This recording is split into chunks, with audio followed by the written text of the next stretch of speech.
Jay Z has exhibited signs of envy, jealousy, hate, and stopping bags behind the scenes, allegedly. Why is it always the same story? So that means Nas made all of that stuff up. DMX made all of that stuff up.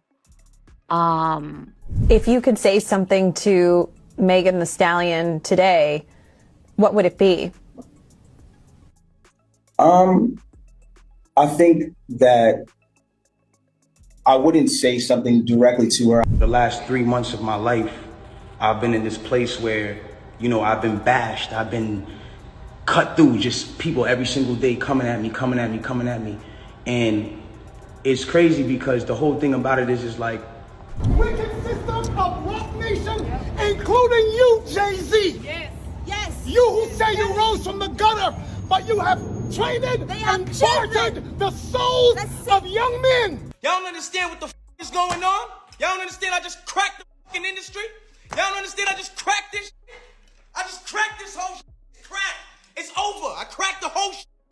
It's over. So it looks like Nicki Minaj wasn't lying when she said Jay Z and Beyonce were the ones behind Tori almost getting unalived in prison, y'all. Because new evidence just leaked of Roc Nation pulling some dirty strings behind the scenes to bury Tori. And the details will have you questioning everything you thought you knew.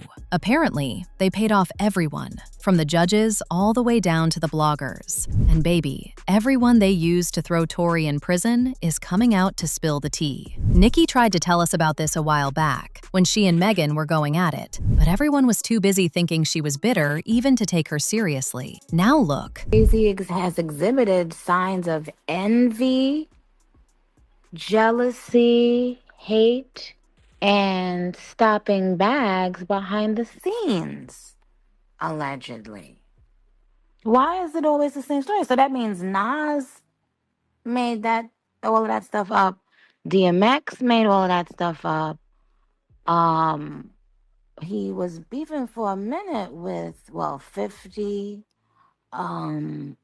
with Dame and Dipset for. Now, as y'all know, Tori is currently locked up serving a 10-year sentence after he got convicted for Megan Thee Stallion in the foot. The whole incident went down while Meg, her ex-best friend Kelsey, and Tori were heading back from a party at Kylie's place. While they were driving home, Meg and Tori got into a big argument about him being flirty with Kylie, and things spiraled out of control. At some point, Megan told the driver to pull over so she could get out, and the moment she did, Tori supposedly pulled out a weapon and shot her twice in the foot while yelling at her to dance. Here's this man screaming, he said, dance, and he started, and I'm just like, oh my God. Like he a couple of times. From the security camera footage, Meg could be seen getting out of her car with her hands up while she was bleeding, after a neighbor who heard the shots contacted the police. And I didn't want them to kill any of us or shoot any of us. So I just said, I stepped on glass. But while Megan was busy trying to protect the man who literally almost took her out, Tori was out here running his mouth and trying to make money off the whole scandal. This made Megan furious, and she later called him out during a heated Instagram rant. This nigga Tory shot me. You shot me. And you got your publicists and your people going to these blogs lying and Stop lying. He was charged with 3 felonies, including discharging a firearm with gross negligence, with a semi-automatic firearm, and carrying a loaded, unregistered firearm in a vehicle. Before the sentencing, there was a whole lot of debate about who really did the shooting, because some folks were convinced that Kelsey was the one who fired the gun, even though Meg came online and straight up said Tori was the. Now, the reason a lot of people thought Tori was getting framed and that Kelsey actually shot Meg was that one of the witnesses who claimed he saw everything happen wasn't allowed to testify in court, and the reasons they gave for not letting him testify seemed real sketchy and didn't add up to a lot of people. If he had been allowed to take the stand, it could have seriously shifted the whole case in Tori's direction. Now, even though he couldn't testify in court, he still shared his side of what went down. And I'm gonna break down what he said so y'all can form your own opinions about it. He said, "I pulled over to stop them. Miss Pete and Miss Harris both got out of the vehicle and continued to fight, both verbally and physically. I broke up this fight and was pulling Miss Pete toward the back of the car.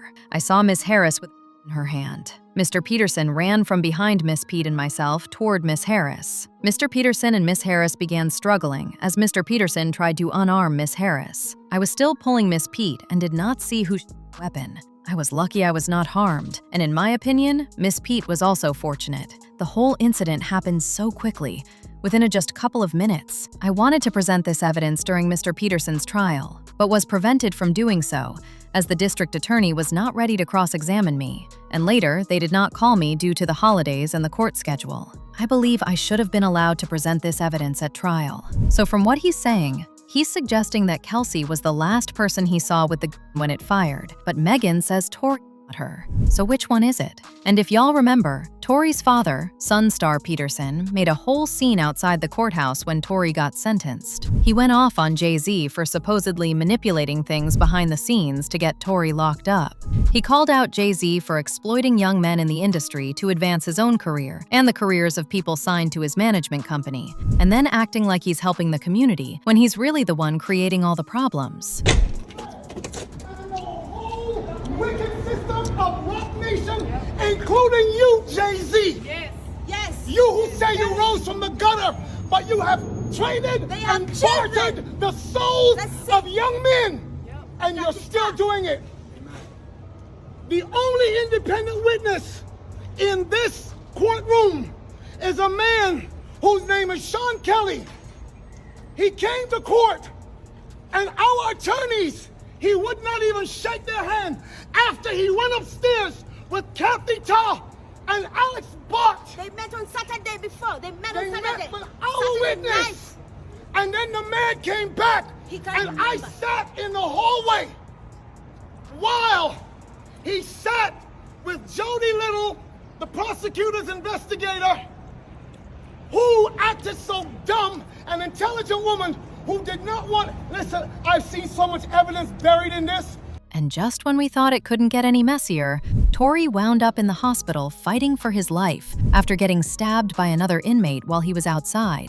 The authorities claim they don't know why he got attacked, but people are convinced that Jay Z and Beyonce ordered the hit on Tori as a message for him to keep quiet. The reason folks think it was a warning is that, according to the police, his injuries weren't life-threatening, but we all know that if they really wanted him gone, he wouldn't have survived. Now, for some reason, Nicki Minaj also took this as her battle to fight, and she started going on with some wild allegations against Beyonce and Jay Z. She made a tweet blatantly accusing Roc Nation of setting Tori up to be unalived. It seems to me that he's talking about Tori recently being stabbed up in what many believe to be a setup. At FBI, I'm ready to talk about everything I know. At CIA Director, these thugs have gone way too far. They have now began public that's due to their leaders feeling above the law. Now mind you, this wasn't Nicki's first time making it known that she was on Tori's side. However, people were still not expecting her to go this hard for him. In fact, Nicki had sided with him in the past by throwing shade at Megan in her songs, with shady lines like, "You effing bozo, that 40 cal'll make him dance like a go-go." In another song she rapped, "Stay in your Tory lane, girl, I'm not Iggy." And back when she and Meg got into it in 2024, she put out a whole diss track titled Bigfoot, in which she flat out accused Megan and the entire Roc Nation unit of setting Tori up.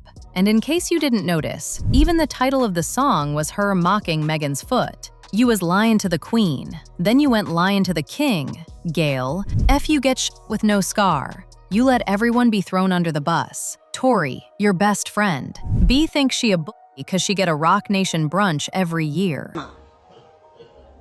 You stupid What you did to Kelsey was disgusting, what you put that woman through. You put your black friend, a young black woman, let her be non-stop, went on Gail King. You was lying to the queen and you went lying to the king. Dare you, I fucking dare you to say one more thing about my fucking family, or y'all got a mother clip coming and y'all don't even fuck fragment foot. Now, around the time this tomfoolery was happening, Tory's legal team, Unite the People, organized a press conference in which Kelsey's ex-bodyguard Bradley James revealed that he overheard Kelsey admit to her husband that she shot Megan 3 times. Apparently, Tory knocked her arm, leading to 2 more shots. However, Megan also saw the shots when Tory took the gun, so she assumed he was the one who did it. Now, this mess, coupled with the fact that Nicki has been relentlessly speaking on all this, other people are also coming out to reveal how Beyonce and Jay Z allegedly paid them to go against Tory in defense of Megan. Even DJ Vlad, who we all know is very much Team Jay Z and Beyonce, put out a statement admitting to getting paid by Roc Nation to throw Tory under the bus. I have a confession. Roc Nation has been paying me to support Megan. They also paid off all the jury members to convict Tory. And they bribed the judge, too. Jay Z did a verse for his grandson's new album. They paid off Megan's doctor to lie about the bullet fragments. She was never shot. The LA police are all on Jay's payroll, and it doesn't stop with LA. But you're not ready to hear that part. The Mexican guy who stabbed Tory? Who do you think paid him to do that? You already know the answer to that. The 3 Supreme Court judges who denied Tory's appeal, all paid off by the Roc Mafia. Jay also paid Trump not to pardon Tory. Even though it's a state case, Trump can only pardon federal cases. But knowing Trump likes to bend the rules, Jay wasn't taking any chances. I can't keep these lies secret anymore. If this is my last tweet, you know who silenced me. And just when we thought things couldn't get any worse, another social media personality also jumped in and spent thousands of dollars. From the looks of it, whatever Nicki is saying might be true because they're already out to get her. They're pulling major strings to silence her before the rest of the world. He is what she has to review about them. Emergency announcement, they're getting ready to set up Nicki Minaj this week, most likely by tomorrow, or by the latest on Friday. Politico, a journalist named Jason, reached out to me to ask me if I would be willing to speak with them about Nicki Minaj. They sent me an email asking me if I'm willing to talk about Nicki Minaj being pushed online by bots and campaigns, and requesting for information on if I got paid to push Nicki Minaj's account and how much money have they paid me to push her account. This is a hit piece that Politico is getting ready to drop, but you gotta understand, this is in cooperation with mainstream media. When they send these emails out, and any other journalist or any influencer that's had these interactions can vouch for it, this is... As usual, people had their own thoughts. Like this person who said, "So Nicki wasn't lying about Roc Nation." Another person said, "How much longer will this man and his associates continue to walk free? I can't accept it. So much evil and no justice." But now I want to know your thoughts. What do you think of Beyonce and Jay Z allegedly orchestrating this entire thing against Tory? And do you think Tory will finally be let out after all this evidence? Let me know your thoughts in the comment section below. And don't forget to click here to watch this other messy video.